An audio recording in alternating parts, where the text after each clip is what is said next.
जय हिंद दोस्तों व्यवस्था यानी सिस्टम जो भी हम बात करते हैं सिस्टम या व्यवस्था, जिस भी सिस्टम को हम बनाते हैं एक पर्टिकुलर लेवल तक वो सिस्टम अच्छा काम करती है।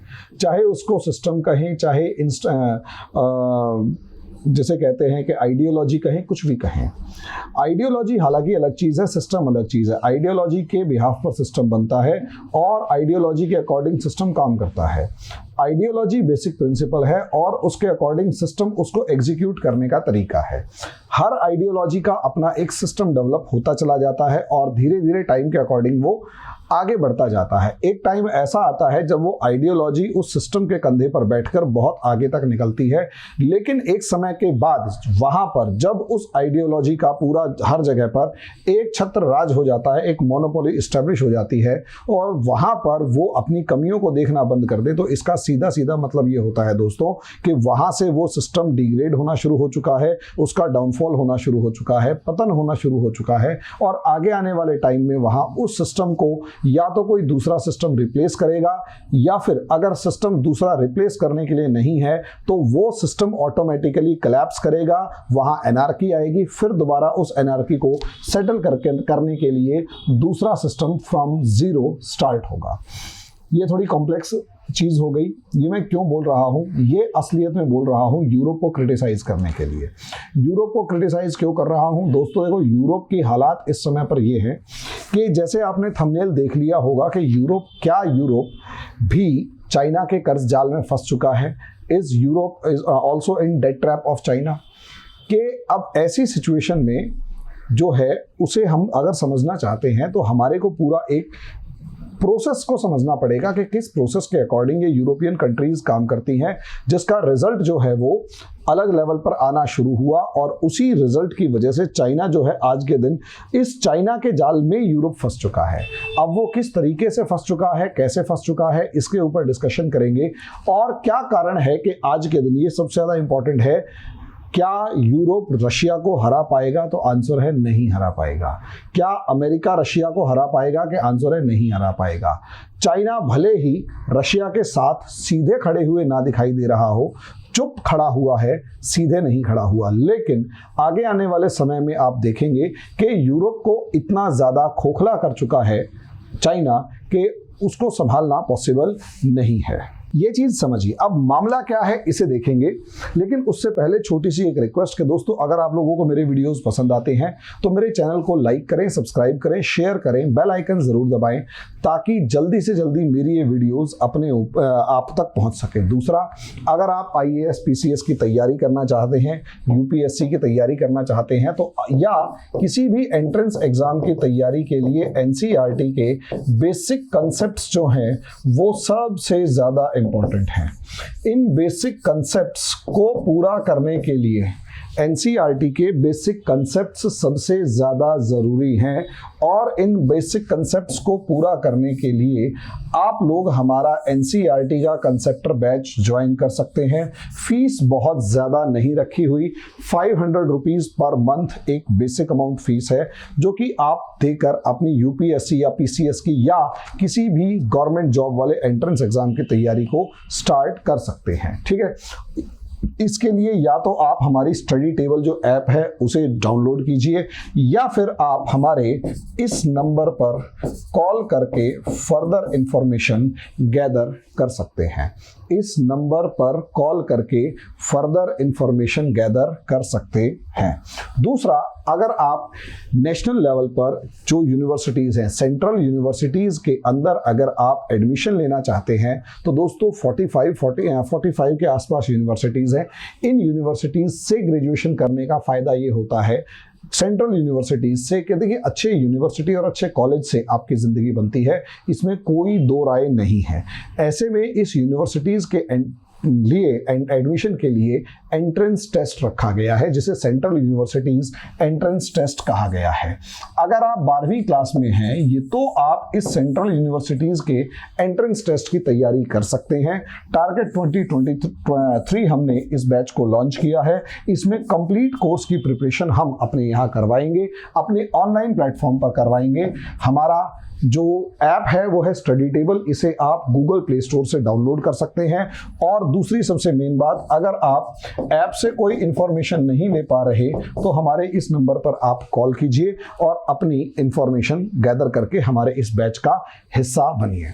अब आ जाते हैं दोस्तों टॉपिक के ऊपर। टॉपिक है चाइनीज डोमिनेंस। अब चाइनीज डोमिनेंस की अगर हम बात कर रहे हैं कि क्या यूरोप चाइना के डेड ट्रैप में फंस चुका है, मैं ये ऐसे कैसे कह रहा हूं, हालांकि बीबीसी की एक रिपोर्ट है, मैं उसी को एनालाइज करके और एक्सपेंड करके थोड़ा सा बता रहा हूं। तो इसके अंदर मामले को समझिए। बीबीसी के ऊपर मैं थोड़ा सा भरोसा इसलिए ज़्यादा करता हूं कंपैरेटिवली हमारे न्यूज़ चैनल्स के, क्योंकि इंटरनेशनल न्यूज़ चैनल है और यूरोप का प्रोपेगेंडा भले ही बताता है, लेकिन उसके एंटीडॉट की फॉर्म में आप अल जजीरा को यूज़ कर सकते हैं और बहुत से इजरायली या दूसरे न्यूज़ चैनल्स हैं उनको भी फॉलो किया जा सकता है। हाँ, आजकल वियॉन भी अच्छा काम कर रहा है तो उसे भी आप फॉलो कर सकते हैं। देखिए, मामला ये है कि यूरोप असलियत में अगर हम जिस तरीके से देखते हैं तो मोटे तौर पर यूरोप 2 सेक्शंस में बटा हुआ है और ये 2 सेक्शंस में एक हम कहते हैं वेस्टर्न यूरोप और दूसरा जो पार्ट है वो है ईस्टर्न यूरोप। अब नॉर्मली यूरोप को हम यूरोप मानते हैं कि भाई यूरोप जो है वो सिर्फ Britain, America, France, Germany, Italy, Spain ये देश हैं। लेकिन असलियत में मोटे तौर पर देखा जाए तो वेस्टर्न यूरोपियन कंट्रीज जितनी भी हैं, जिसके अंदर एक तरफ Britain, Germany, Netherlands, Sweden, Denmark, ये सारे के सारे देश आ जाते हैं। ब्रिटेन, फ्रांस, जर्मनी और उसके बाद नॉर्डिक कंट्रीज आ जाती हैं, जिन्हें हम जैसे Norway, Sweden, Denmark, Iceland, United Kingdom, Ireland, France, Spain, Portugal, Germany, Belgium, Netherlands और उसके बाद चलो इटली और स्विट्जरलैंड और ऑस्ट्रिया, ये सारी की सारी कंट्रीज। फिनलैंड को अगर छोड़ दिया जाए तो स्वीडन, डेनमार्क से लेकर ये जर्मनी से लेकर और ऑस्ट्रिया को भी हम इसमें शामिल कर सकते हैं, इटली तक का ये यहाँ पर ये कहलाएगा वेस्टर्न यूरोपियन कंट्रीज। इन्हें वेस्ट यूरोप कहा जाता है। ये जो वेस्ट यूरोप है, इसे एक बार इसके बारे में विंस्टन चर्चिल ने एक जवाब दिया था और वो ये कहा था, ब्रिटेन के प्रधानमंत्री थे, उन्होंने कहा था कि स्टालिन ने एक बार ये कहा कि भाई मेरा बस चले तो मैं इस दुनिया से कैपिटलिज्म को ख़त्म कर दूं, वहीं आप देखिए उसके जवाब में चर्चिल ने कहा था कि बाल्टिक से लेकर एड्रियाटिक तक आयरन कर्टेन बिछा दिया है, कोई इसे पार करने की कोशिश करेगा तो समझ लीजिए बर्बाद है, उसके नतीजे बहुत ज़्यादा बुरे होंगे। वहीं अगर दूसरे तरीके से देखा जाए इसको, तो असलियत में उस टाइम पर भी यही मामला था और आज भी लगभग यही ऐसा ही कुछ काफ़ी हद तक मामला है। क्या मामला है कि दोस्तों, असलियत में मैंने जैसे देशों के नाम बताए कि स्वीडन से लेकर डेनमार्क, जर्मनी का भी ईस्टर्न जर्मनी कमज़ोर, वेस्टर्न जर्मनी, उसके बाद ये क्या नाम है, इटली से लेकर, क्रोएशिया तो चलो नहीं था, इटली से लेकर और सारे का सारा स्पेन, पोर्टुगल और यहाँ से लेकर फ्रांस, ब्रिटेन, आइसलैंड से लेकर नॉर्वे। मैंने आपको बताया कि ये जो हैं ये वेस्टर्न कंट्रीज हैं, वेस्ट यूरोपियन कंट्रीज हैं। और यहाँ अगर आप देखें तो ये पोलैंड से लेकर मालदोवा नहीं था, इसमें रोमानिया तक का पूरा इलाका, और यहाँ पर आप देखेंगे तो एक हिस्सा यहाँ पर ग्रीस का भी। ये जो कंट्रीज थी ये ईस्टर्न यूरोपियन कंट्रीज थी। अब यूरोप मोटे तौर पर 2 पार्ट्स में आपको डिवाइड होते हुए दिखाई देगा। एक वो जो वेस्ट यूरोपियन कंट्रीज है, वेस्ट यूरोप है, और इस वेस्ट यूरोप को अगर आप देखेंगे तो यहाँ पर रिसोर्सेज से लेकर पैसे बहुत सारे हैं, यहाँ पर रिसोर्सेज से लेकर अमाउंट या पैसे बहुत सारे हैं, या ताकत इनके पास काफ़ी ज़्यादा है। वहीं दूसरी तरफ अगर आप ईस्टर्न यूरोप की बात करेंगे तो ईस्टर्न यूरोप के पास पैसा नहीं है, ये काफ़ी हद तक पिछड़े हुए हैं, गरीब हैं, और बहुत से देशों की हालत तो इतनी ज़्यादा खराब है कि अगर आप इनको देखें तो ये भारत के काफ़ी हद तक बिहार प्रांत के जैसे या पूर्वी यूपी या बिहार प्रांत की तरह आपको दिखाई देंगे, जहाँ पर ठीक है यहाँ शिक्षा थोड़ी ठीक है, लेकिन मोटे तौर पर इनके इकोनॉमिक पार्ट जो है वो काफ़ी ज़्यादा खराब है। बस हमारे यहाँ थोड़ा सा सन और डस्ट की वजह से काले लोग मिलेंगे, वहाँ पर थोड़े से गोरे लोग हैं, यहाँ वालों के कपड़े थोड़े गंदे हो जाते हैं, वहाँ आपको मिट्टी इस तरीके की या मतलब ये माहौल इस तरीके का है मौसम कि वहाँ आपको कपड़े गंदे नज़र नहीं आएंगे। लेकिन अगर हालात देखेंगे तो गरीबी जो है वहाँ पर भी लगभग इतनी ही है जितनी इंडिया के बहुत सारे पिछड़े इलाकों के अंदर है। तो यहाँ अगर आप देखते हैं तो ये ईस्ट यूरोपियन कंट्री जो है ये भी हालात इसके खराब हैं, इसमें कोई दो राय नहीं है। अब यहाँ पर ये जो ईस्ट यूरोप है ये हमेशा से एक एरिया ऑफ डोमिनेंस है। एक तरफ यहाँ पर वेस्टर्न या यूं कहें कैपिटलिस्ट कंट्री है और दूसरी तरफ एक तरफ यहाँ पर कैपिटलिस्ट कंट्री है और दूसरी तरफ इधर पहले यूएसएसआर होता था, अब रशिया होता है, और ये जो थे वो पहले कम्युनिस्ट होते थे, बाद में रशिया अकेला बच गया और यूएसएसआर जो है वो हार गया। लेकिन उस टाइम पर भी ये जो ईस्ट यूरोप था ये असलियत में बैटल ग्राउंड कहो या बफर जोन कहो, बैटल ग्राउंड कहो या बफर जोन कहो, buffer zone for east and west यानी कैपिटलिस्ट एंड कम्युनिस्ट, इन दोनों का एक बैटल ग्राउंड था। अमेरिका ने इसके ऊपर कब्जा करने के लिए, आप मानेंगे, अमेरिका ने इसके ऊपर अपना इन्फ्लुएंस बढ़ाने के लिए मार्शल प्लान बनाया और इस मार्शल प्लान के अकॉर्डिंग अप्रॉक्सीमेट 1.3 ट्रिलियन डॉलर का एक पैकेज बनाया जिसमें इन सभी देशों में से किसी को भी अपने देश के अंदर डेवलपमेंट प्रोजेक्ट करना है तो वो कर सकता है, बस आप जाएं और अमेरिका से लोन ले आएं। यानी उस टाइम पर भी ये ईस्टर्न यूरोप जो था वो बैटल ग्राउंड था कम्युनिस्ट और कैपिटलिस्ट ब्लॉक्स के बीच में। बाद के एरा के अंदर अगर आप देखते हैं तो ये कम्युनिस्ट ब्लॉक जो था वो खत्म हो गया, या यूं कहें यूएसएसआर का डिसइंटीग्रेशन हो गया और हार गया।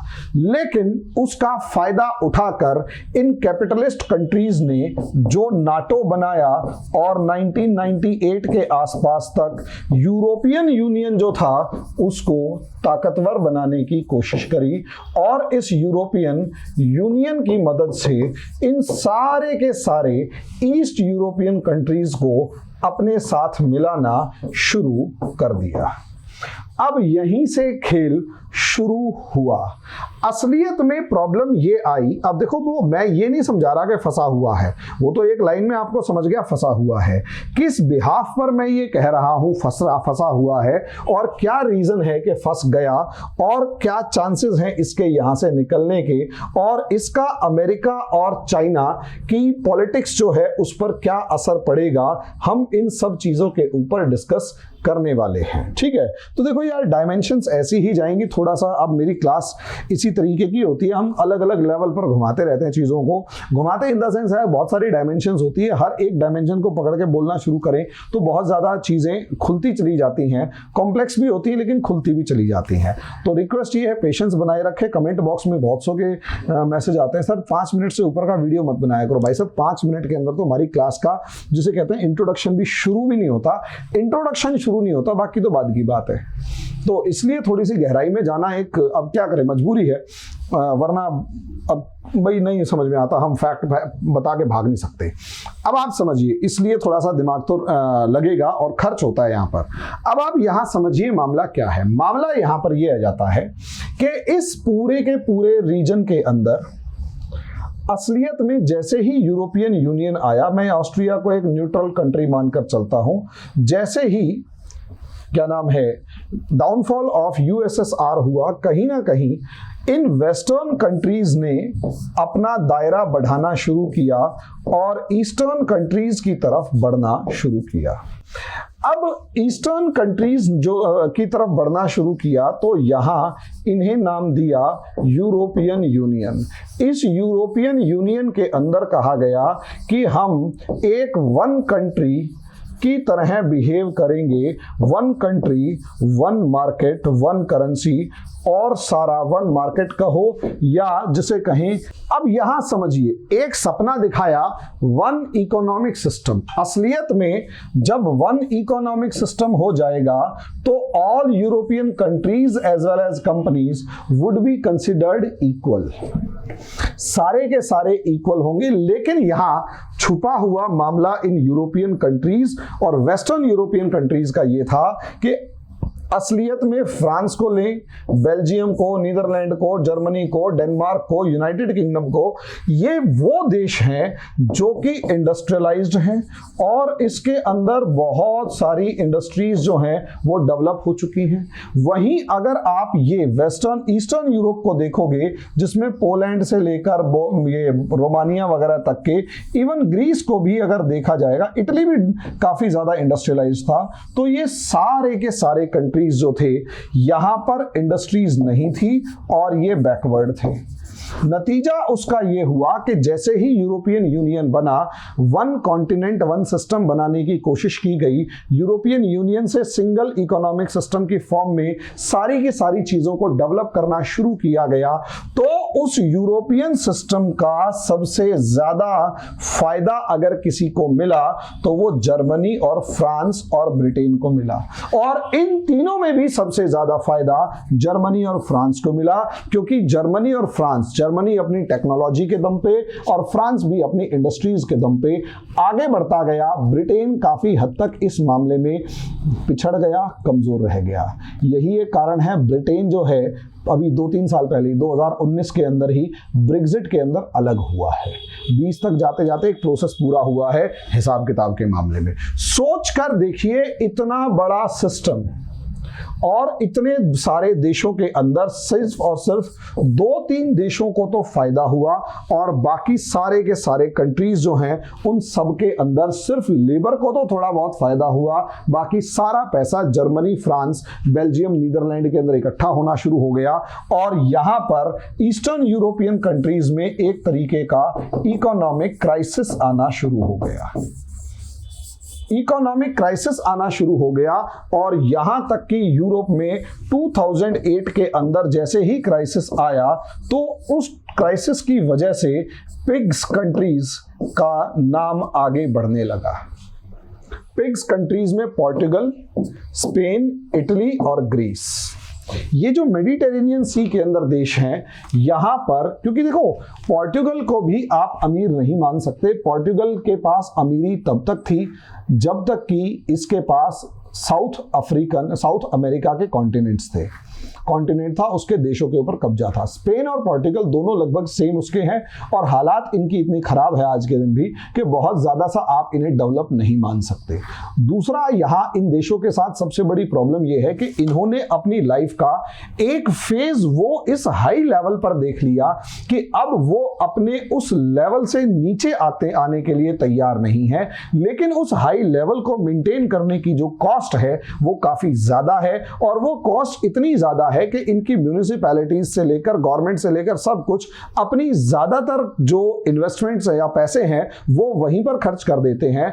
और दूसरी सबसे बड़ी प्रॉब्लम यहां पर लेबर कॉस्ट ज्यादा होने की वजह से, लेबर कॉस्ट ज्यादा है, कॉस्ट ऑफ लिविंग की वजह से लेबर कॉस्ट ज्यादा है और लेबर कॉस्ट ज्यादा होने की वजह से ये इंडस्ट्रीज के फेवरेबल नहीं है। तीसरी बात, रिसोर्सेज इन देशों के पास इतने ज्यादा बचे नहीं कि ये पूरी की पूरी कंट्री को रिसोर्सेज के दम पे आगे बढ़ा सके। और भी बहुत सारी कॉम्प्लेक्सिटीज थी जिनकी वजह से इन देशों के अंदर रिसेशन यूरोपियन यूनियन में शामिल होने के लगभग 10-12 साल के अंदर ही हालात खराब होते हुए नजर आने लगे। और यहां तक कि ग्रीस का हाल तो यह हो गया था कि जो हाल आज के दिन आपको श्रीलंका का या नेपाल का दिखाई दे रहा है, एग्जैक्टली वैसा ही या कुछ कमोबेश उससे थोड़ा बहुत ठीक होगा, क्राइसिस की तरफ बढ़ते हुए ग्रीस का हाल हो चुका था। अब यहां असलियत में खेल खेल शुरू होता है इनके यूरोपियन यूनियन के भाइयों का, कि जब यहां पर ग्रीस डूब रहा था, स्पेन डूब रहा था, पोर्टुगल डूब रहा था, इटली डूब रहा था और बाकी यूरोपियन कंट्रीज की भी हालात खराब थी, 2-3 देशों को छोड़कर, इवन उसमें ब्रिटेन भी था जिसके हालात खराब थे। और यहां ये जो ईस्ट यूरोपियन कंट्रीज के स्लोवाकिया से लेकर सर्बिया तक के बहुत सारे देश हैं, इनके बारे में तो अंदाजा ही नहीं लगाया जा पा रहा कि वो ठीक भी थे या नहीं थे, या वो कर पा रहे थे या नहीं कर पा रहे थे। ये रियलिटी है, वो ठीक थे या नहीं थे, या कर पा रहे थे या नहीं कर पा रहे थे, उनके बारे में अभी कोई खास रिपोर्ट खुलकर नहीं आई। लेकिन यहां पर वही चीज के असलियत में कैपिटलिज्म और इस कैपिटलिज्म की सबसे बड़ी प्रॉब्लम यह होती है कि गवर्नमेंट को सिर्फ मैनेज करने के लिए, सिस्टम को मैनेज करने के लिए बिठा रखा होता है, और यहां कहीं ना कहीं डोमिनेंस ऑफ कंपनीज और कैपिटलिस्ट्स होता है, डोमिनेंस ऑफ कैपिटलिस्ट्स होता है। और कैपिटलिस्ट्स की खास बात यह है कि वो एक तरफ चाहते हैं कंपटीशन और दूसरी तरफ चाहते हैं फ्रीडम, और तीसरी तरफ इन दोनों को मिलाकर वो चाहेंगे प्रॉफिट, और प्रॉफिट कमाने के नाम पर ये दुनिया के किसी भी ऑर्गेनाइजेशन को, देश को कैसे भी करके डुबो कर, मैनिपुलेट करके, इन्फ्लुएंस क्रिएट करके, कुछ भी करके, इवन बहुत सारे लोगों को मर्डर करके भी ये लोग सिर्फ और सिर्फ प्रॉफिट कमाते हैं। कैपिटलिज्म की ये सबसे बड़ी समस्या है। देखो, कैपिटलिज्म की अपनी समस्या है, कम्युनिज्म की अपनी समस्या है, उसमें कभी हम डिस्कस करेंगे, लेकिन अभी के हालात तो यही हैं कि कैपिटलिज्म और कम्युनिज्म दोनों जो है वो सिस्टम को डुबो रहे थे, दोनों के दोनों सिस्टम को डुबो रहे थे। हालात जो थे वो काफी ज्यादा खराब थे, और कैपिटलिस्ट जो थे, जो जिनका डोमिनेंस था, ऑब्वियस सी बात है उसमें अमेरिकन कैपिटलिस्ट्स भी थे, उसके अंदर ब्रिटेन के थे, फ्रांस के थे, बेल्जियम और नीदरलैंड के थे। इन सब ने जब ये देखा कि ग्रीस की हालात खराब है और ग्रीस जो है वो डूबने जा रहा है, उस टाइम पर ग्रीस नहीं बल्कि स्पेन, पोर्टुगल, इटली, इन तीनों के नाम उछल रहे थे। 2008 के बाद की बात है, 11, 12, 13 के आसपास की। और उसके बाद ईस्टर्न यूरोपियन कंट्रीज की भी हालात यहां पर पतली होती जा रही थी। यहां यूरोपियन ट्रॉयका कहा जाता है, इसे पढ़ लीजिएगा, यूरोपियन ट्रॉयका। ये जो यूरोपियन ट्रॉयका था ये सामने आया। ये यूरोपियन ट्रॉयका असलियत में ग्रुप ऑफ 3 यूरोपियन इंस्टीट्यूशंस है, 3 इंस्टीट्यूशंस है, जो 3 संस्थान हैं उनका समूह है, जिसमें एक तरफ यूरोपियन कमीशन है, दूसरी तरफ यूरोपियन बैंक है, और तीसरी तरफ IMF है।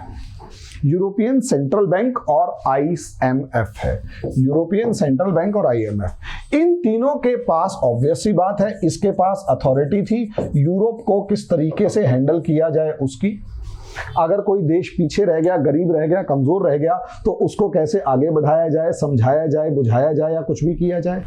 दूसरी तरफ यूरोपियन सेंट्रल बैंक, उसकी खास बात क्या थी कि यूरोपियन सेंट्रल बैंक है, पैसा दे रहा है, और पूरे की पूरी यूरो की जो इकोनॉमी है वो इसी के अकॉर्डिंग घूम रही है। और तीसरी तरफ IMF, जो बेल आउट पैकेज अलग अलग देशों को दे रहा होता है। इसने क्या किया, इन तीनों ने ये कहा कि हम तुम्हें किसी तरीके की एड तो देंगे नहीं।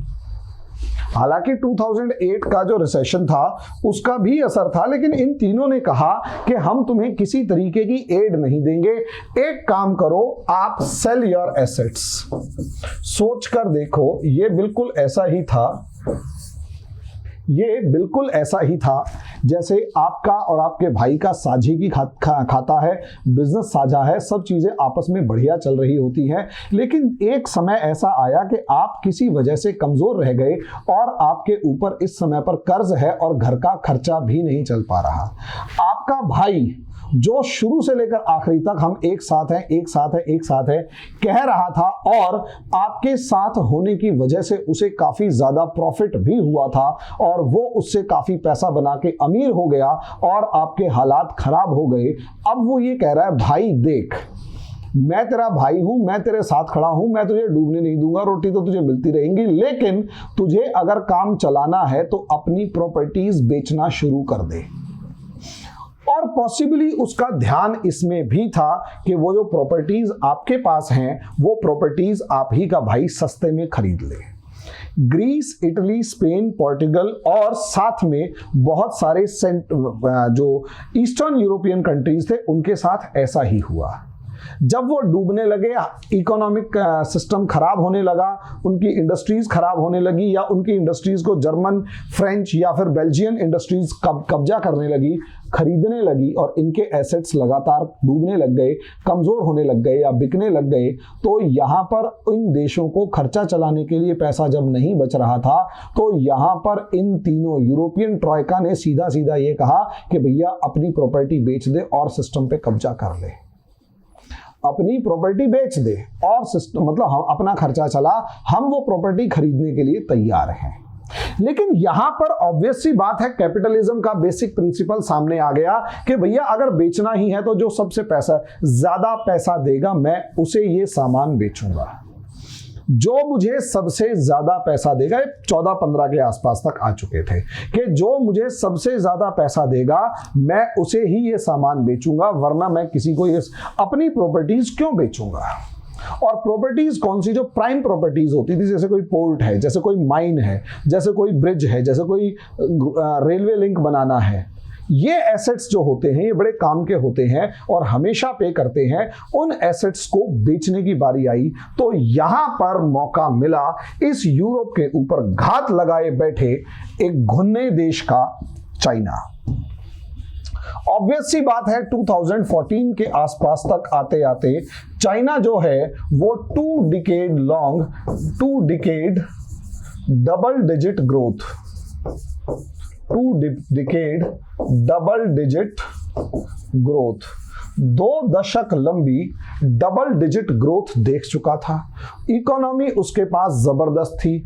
इस टाइम तक आते आते वो चाइना जो है वो वर्कशॉप ऑफ द वर्ल्ड बन चुका था। वर्कशॉप ऑफ द वर्ल्ड, दुनिया का जो है कार्यशाला या दुनिया की फैक्ट्री बन चुका था। और वो जो इकोनॉमिक जो है या यूं कहें कि वेल्थ के एक ट्रेजरी के ऊपर बैठा हुआ था, जबरदस्त फॉरेन रिजर्व्स थे, सब चीजें बहुत बहुत अच्छे लेवल पर थी। यहां चाइना जो है एक तरीके से डिक्लेयर भले ही ना हुआ हो लेकिन इकोनॉमिक सुपर पावर बन चुका था। वो हर मामले में डोमिनेट करता हुआ नजर आ रहा था। लेकिन वो दौर था जब चाइना की BRI से लेकर BRI प्रोजेक्ट सामने नहीं आया था और यूरोप और चाइना के रिलेशंस अच्छे थे और यूरोप चाइना के ऊपर पूरा भरोसा कर रहा था। यूरोप चाइना के ऊपर पूरा भरोसा करके बैठा हुआ था कि यूरोप बेस्ट है, चाइना के लिए कोई टेंशन वाली बात नहीं है। अब आप सोच कर देखिए, यूरोप और चाइना के बीच में कोई समस्या नहीं थी और चाइना जो था उसको बराबरी का दर्जा दिया जा रहा था। यहां चाइना ने अपने फॉरेक्स रिजर्व्स जो थे, और मजे की बात यह इस टाइम तक BRI belt and road initiative भी आ चुका था और वो जो हिडन प्लान था चाइना का, चाइना उसे एग्जीक्यूट करना शुरू कर चुका था। यहां से चाइना एक तरफ तो पाकिस्तान में इन्वेस्टमेंट कर रहा है, अपना इन्फ्लुएंस बढ़ा रहा है, सेंट्रल एशिया में अपना इन्फ्लुएंस बढ़ा रहा है, श्रीलंका के अंदर से लेकर अरब कंट्रीज से लेकर अफ्रीका से लेकर आसियान कंट्रीज से लेकर सब जगह पर जबरदस्त इन्वेस्टमेंट कर रहा है। ऑस्ट्रेलिया से लेकर न्यूजीलैंड को अपने ऊपर डिपेंडेंट बना रहा है। इंडिया जैसे कुछ देशों को छोड़ दिया जाए, इंडिया ने BRI को कभी सपोर्ट नहीं किया क्योंकि इंडिया का सिर्फ एक लॉजिक है कि भैया ये जो BRI है ये इसका एक हिस्सा हमारी जमीन जो पाकिस्तान ऑक्यूपाइड कश्मीर है उसमें से जाता है। जब तक चाइना उसमें से अपने आप को विड्रॉ नहीं करेगा हम बेल्ट एंड रोड इनिशिएटिव का हिस्सा नहीं बनेंगे। लेकिन यूरोप के जो कंट्रीज थे तो खुलकर जबरदस्त लेवल पर आप देखेंगे उसके अंदर पार्टिसिपेट कर रहे थे, खुलकर पार्टिसिपेट कर रहे थे। ये तो उछल उछल के भाई इससे बढ़िया कोई काम नहीं। इसी तरीके से आप देखेंगे तो यही एक कारण था कि अब चाइना ने खुलकर इन यूरोपियन कंट्रीज के अंदर इन्वेस्टमेंट करना शुरू किया, अलग अलग लेवल पर, या तो FDI की फॉर्म में, एक तरफ तो दिया एफडीआई की फॉर्म में, एसेट्स को परचेज करने की फॉर्म में, और तीसरा सबसे इंपॉर्टेंट काम क्या था, यहां जो चाइना ने करना शुरू किया वो ये था कि ज्यादा से ज्यादा डेट देना शुरू किया इन यूरोपियन कंपनीज को, इन यूरोपियन कंट्रीज को। और डेट के पीछे एक शर्त रख दी कि इन केस कल को आप ये कर्ज वापस नहीं कर पाए तो इसको सेटल उस प्रिंसिपल से किया जाएगा जो हम डिसाइड करेंगे, यानी चाइना डिसाइड करेगा। यहां से debt trap of China European countries पर शुरू होता है, पड़ना शुरू होता है, दबाव पड़ना शुरू होता है। और खासकर चाइना ने इन खासकर गरीब, और ऐसा भी नहीं है खासकर गरीब देशों के ऊपर टारगेट करना शुरू किया, और ऐसा भी नहीं है कि सिर्फ गरीब देशों पे टारगेट किया। अगर मैं अभी आपको डाटा दिखाऊंगा तो शर्म तब आएगी इन देशों को, यूरोपियन को शर्म आनी चाहिए कि उस डाटा के अकॉर्डिंग चाइना का इन्वेस्टमेंट छोटे देशों के अंदर तो थोड़ा सा था, वो इन्वेस्टमेंट जर्मनी, फ्रांस, ब्रिटेन के अंदर सबसे ज्यादा था। अगर देखते हैं तो अगर आप यहां देखते हैं तो आपको यहां नजर आएगा कि किस तरीके से जर्मनी, फ्रांस, इटली, यूके और फिनलैंड, जब यहां पर 20 बिलियन यूरो से ज्यादा का इन्वेस्टमेंट 2000 से लेकर 2020 में किया गया। इसी तरीके से अगर यहां पे आप देखते हैं शॉपिंग स्प्री के ज्यादा से ज्यादा जो फर्म्स खरीदी गई चाइना के द्वारा, चाइना ने यूरोपियन फर्म्स को जब खरीदना शुरू किया तो फिनलैंड से लेकर बेल्जियम, चेक Republic, Italy, Spain, Switzerland, UK, France, Germany, ये तीन जो सबसे बड़े देश थे, इनकी सबसे ज्यादा जो है वो फर्म्स खरीदी गई। अगर आप काउंटिंग करते हैं तो कभी 26, 15, 12, 15, 25, 24, हर साल 15 और 16 का कंपैरिजन है कि इतनी फर्म्स जो है वो यूरोप से खरीद रहा है। वही एक इन्वेस्टमेंट का दौर जब 2000 से लेकर 2019 के बीच में एफडीआई ट्रांजैक्शंस जो की गई वो 40 बिलियन यूरो से ज्यादा की आपको यूके, फ्रांस, जर्मनी, फिनलैंड वगैरह के अंदर दिखाई देंगी। इसी तरीके से अगर आप इस चाइना के बेल्ट एंड रोड प्रोजेक्ट को देखेंगे तो ये वाला प्रोजेक्ट आपको साफ नजर आएगा कि western European belt and road initiative का सबसे ज्यादा बड़ा पार्टिसिपेंट असलियत में वेस्टर्न यूरोपियन कंट्रीज थे।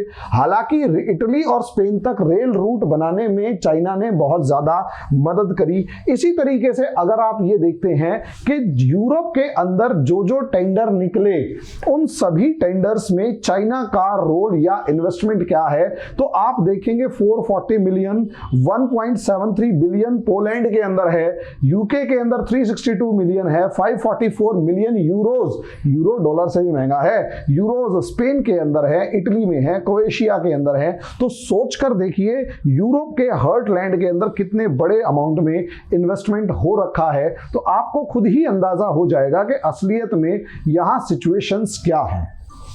इस लेवल पर अगर सिचुएशंस है ना दोस्तों, तो इसका मतलब सीधा सीधा ये निकलता है कि चाइना की इन्वेस्टमेंट इन देशों के अंदर इतनी ज्यादा बढ़ चुकी है कि ये देश अब कहीं ना कहीं चाइना की इन्वेस्टमेंट के ऊपर काफी हद तक डिपेंडेंट होना शुरू हो गए। अब चाइना ने इन बड़े देशों के अंदर इन्वेस्टमेंट करी, उसके पीछे का एक लॉजिक ये भी नजर आता है साफ साफ कि भाई असलियत में इन देशों में उसके हिसाब से इन्वेस्टमेंट करी ताकि चाइना इन छोटे देश या गरीब देशों के अंदर इन्वेस्टमेंट करके उनको अपने काबू में कर सके, अपने कब्जे में ला सके। और ऐसा हुआ भी। सोचकर देखिए, जब ग्रीस को अपने एसेट्स बेचने पड़े, जब ग्रीस को अपनी संपत्ति बेचनी पड़ी, तो उस संपत्ति के अंदर एक पायरस नाम का पोर्ट था। चाइना ने उस पोर्ट को खरीद लिया और उस पोर्ट को डेवलप करना शुरू किया। आज के दिन वो जो पायरस पोर्ट है वो पूरे यूरोप का दूसरे या तीसरे नंबर का सबसे बड़ा पोर्ट है। और जिस तरीके से सिचुएशंस हैं, कोई बड़ी बात नहीं है वो पोर्ट यूरोप का सबसे बड़ा पोर्ट बनता हुआ नजर आए। अब ऐसे में क्या ग्रीस चाइना के खिलाफ जा पाएगा? इसी तरीके से अगर आप सर्बिया को देखेंगे, इसी तरीके से अगर आप रोमानिया को देखेंगे, पोलैंड को देखेंगे, ऑस्ट्रिया को देखेंगे, चेक रिपब्लिक को देखेंगे, जितने भी आप बड़े बड़े ये सेंट्रल और ईस्टर्न यूरोपियन कंट्रीज को देखेंगे, वो सारे के सारे किसी ना किसी तरीके से चाइना के ऊपर डिपेंडेंट हैं। ऐसी सिचुएशन में एक चैलेंज तो हमेशा बना रहेगा कि जब यूरोपियन यूनियन को रशिया के खिलाफ उठ खड़ा होना पड़ेगा तो क्या चाइना इन देशों के ऊपर दबाव बनाएगा? बिल्कुल बना रहा है। यही एक कारण है कि यूरोपियन यूनियन के अंदर आए दिन फूट पड़ने की आवाजें आती रहती हैं। फूट पड़ के उसमें फूट पड़ गई, अमेरिका की बात नहीं मान रहे। अरे भाई, अमेरिका की बात क्यों मानेंगे?